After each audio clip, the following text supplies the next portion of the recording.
Bapak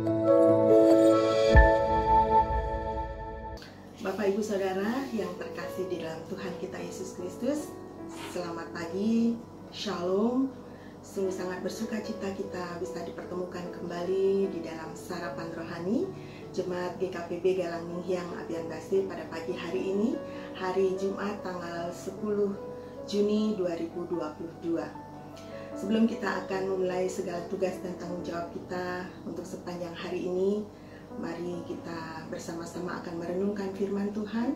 Namun sebelumnya, mari kita datang kepada Tuhan di dalam doa. Mari kita berdoa. Terpujilah nama-Mu ya Tuhan, karena kasih dan kesetiaan Tuhan di dalam kehidupan kami tiada berkesudahan. Saat malam hari, Engkau izinkan kami untuk beristirahat dengan baik, sehingga pada pagi hari ini lagi Tuhan, Engkau memberikan waktu kepada kami untuk menikmati hari Tuhan yang baru. Kami memuji-Mu Tuhan karena Engkau begitu baik.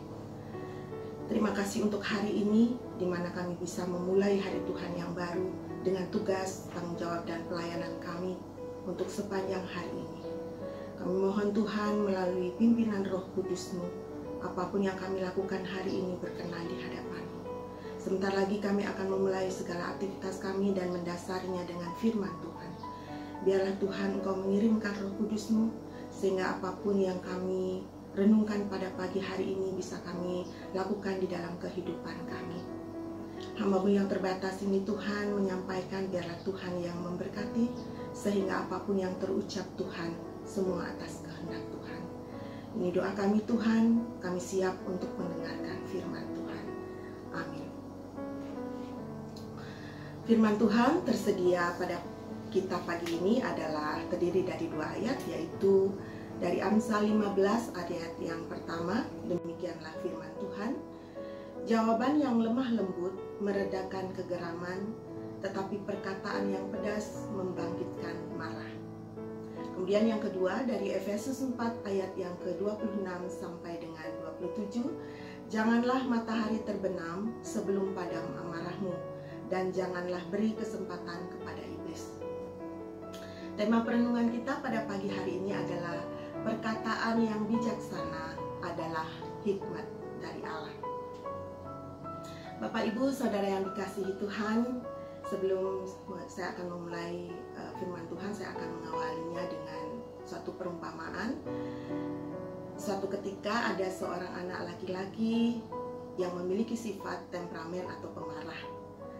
Untuk mengurangi kebiasaan marah si anak, ayahnya memberinya sekantong paku dan menyuruhnya untuk memakukan satu paku di pagar belakang rumahnya setiap kali ia marah. Pada hari pertama, anak itu telah memakukan 48 paku di pagar. Hari berikutnya, semakin sedikit paku yang ia pakukan, yang menandakan kebiasaan marahnya mulai berkurang. Akhirnya si anak percaya bahwa ia sudah bisa mengontrol kebiasaan amarahnya itu, dan mulai ada kesabaran yang tidak mudah hilang. Dia memberitahukan hal ini kepada ayahnya. Kemudian ayahnya memintanya mencabuti paku-paku itu setiap hari, yaitu pada saat ia marah juga. Hari-hari berlalu, ia berhasil mencabut semua paku itu. Kemudian kabar itu pun disampaikan kepada ayahnya. Lalu ayahnya menuntunnya dalam satu pelajaran. Kamu berhasil nak, tapi lihatlah lubang-lubang di pagar ini. Bagaimanapun pagar ini tidak akan kembali seperti sebelumnya. Ketika kamu mengatakan sesuatu kepada orang lain dengan kemarahan, kamu meninggalkan bekas di hatinya. Berhati-hatilah dan berkata-kata yang melukai hati orang lain. Apa yang bisa kita ambil dalam pelajaran ini? Yaitu yang pertama, kita harus bisa menjaga setiap perkataan agar tidak melukai perasaan orang lain. Kemudian yang kedua, jangan menyimpan amarah. Dan yang ketiga, kata yang terucapkan tidak dapat ditarik kembali. Kemudian yang keempat, dari satu mulut keluar kata-kata berkat atau kutuk. Kemudian yang kelima, bicaralah secara benar seperti menyampaikan firman Tuhan. Bapak Ibu yang saudara yang dikasihi Tuhan, perkataan kita ibarat air sungai yang mengalir. Kita tidak bisa menyentuh air yang sama untuk kedua kalinya. Air mengalir dan terus berlalu, ia tidak akan pernah kembali. Begitu juga dengan setiap ucapan kita. Ingatlah, orang baik mengeluarkan hal-hal yang baik dari perbendaharaannya yang baik, dan yang jahat mengeluarkan hal-hal yang jahat. Setiap kata-kata yang sia-sia yang diucapkan orang harus dipertanggungjawabkan pada hari penghakiman. Menurut ucapanmu engkau akan dibenarkan, dan menurut ucapanmu pula engkau akan dihukum. Bapak Ibu bisa baca di dalam Matius 12 ayat yang ke-34 sampai 36.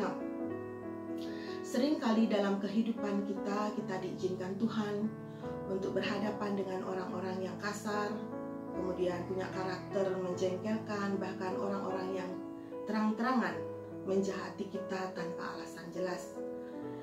Ayat bacaan kita hari ini mengingatkan kita untuk memberi jawab dengan lemah lembut dan bijak dalam mengeluarkan setiap statement kita, walaupun sebagai manusia serasa wajar jika kita menjadi emosi atau marah saat menghadapi orang-orang yang sulit, dan tetapi jelas itu bukan pilihan bijak.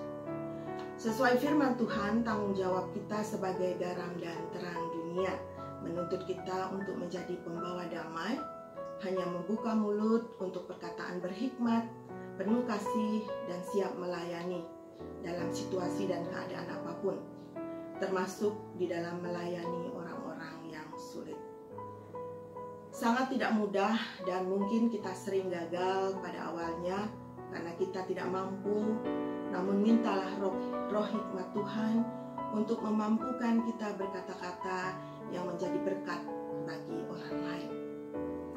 Sebagian besar dari kita mungkin pernah menyesali perkataan kita. Orang yang bijaksana tentunya akan berpikir lebih dahulu sebelum berkata-kata, supaya ia tidak banyak menyesali perkataan yang sebenarnya tidak perlu untuk kita ucapkan, atau perkataan yang sia-sia atau tidak berarti. Kitab Amsal menyebutkan bahwa perkataan yang tepat pada waktunya akan memberikan dampak yang sangat besar dalam kehidupan seseorang. Perkataan baik yang diucapkan atau yang dituliskan, jika diberikan tepat pada waktu yang dibutuhkan, akan memberikan kekuatan, jalan keluar, dan semangat yang besar. Perkataan yang tepat akan membuang jauh-jauh semua bentuk keputusasaan. Bahkan sebaliknya, dapat memberikan semangat yang baru dan kekuatan untuk bangkit kembali. Ada kalanya kita mengalami kebingungan, bahkan berputus asa karena beratnya beban dan sudah tidak bisa berpikir lagi karena situasi dan kondisi yang tidak menunjang. Hanya kebingungan dan ketakutan yang kita alami. Pada saat seperti ini, ketika kita menerima pertolongan Tuhan yang datang tepat pada waktunya, segeralah bertindak, berkarya, dan bekerja lagi dengan penuh semangat. Pikiran dan hati kita mendapat pencerahan dari Tuhan sehingga semua masalah dapat diselesaikan dengan amat baik. Salomo adalah seorang raja yang penuh hikmat, memberi suatu nasihat yang mengatakan, jawaban yang lemah lembut meredakan kegeraman, tetapi perkataan yang pedas membangkitkan amarah. Bila kita bisa menahan diri dan menanggapi perkataan dan tindakan yang negatif dengan ketenangan dan lemah lembut, maka kita akan terhindar dari banyak konflik dan persoalan yang tidak perlu. Janganlah terburu-buru dalam memberi jawab, apalagi bila kita dalam keadaan emosional. Alangkah baiknya bila kita berdiam diri sejenak dan menenangkan diri terlebih dahulu. Berdoalah minta pimpinan Roh Kudus untuk menguasai hati pikiran dan lidah kita agar kita dapat memberi jawaban yang lemah lembut dan baik. Paulus juga memberi nasihat yang sama, bahwa apapun yang kita lakukan di dalam keadaan emosional atau kemarahan tidak akan menghasilkan sesuatu yang baik. Kemarahan membuat kita menjadi tidak rasional dan melakukan hal buruk, bahkan yang berdosa. Firman Tuhan hari ini mengingatkan kita untuk tidak berbuat dosa ketika kita sedang marah. Latihlah diri kita untuk tetap tenang saat amarah datang. Berdiam dirilah dan kuasai diri sejenak sebelum bereaksi. Minta Roh Kudus memberikan ketenangan dan kesabaran saat menghadapi emosional. Kemarahan tidak menyelesaikan dan tidak membangun apapun, namun dapat menghancurkan. Kiranya Roh Kudus akan memampukan kita untuk menjadi pribadi yang lebih sabar dan bijak dalam berkata-kata dan bertindak untuk kebaikan kita semua. Amin. Mari kita berdoa. Terima kasih Tuhan untuk firman-Mu pada pagi hari ini yang begitu mengingatkan kami untuk mempergunakan ucapan kata-kata kami menjadi berkat bagi semua orang yang mendengarkan. Biarlah Tuhan firman-Mu ini bisa kami menjadikan rema di dalam hidup kami setiap hari. Bapa, sebentar lagi kami akan memulai segala tugas tanggung jawab kami. Biarlah Tuhan yang mengawali setiap jejak langkah kami dalam hari ini. Biarlah Tuhan apapun yang kami lakukan sungguh berkenan di hadapan-Mu. Ini doa kami Tuhan, di dalam nama Tuhan kami Yesus Kristus kami berdoa. Amin. Selamat beraktivitas. Tuhan Yesus memberkati kita semua. Shalom.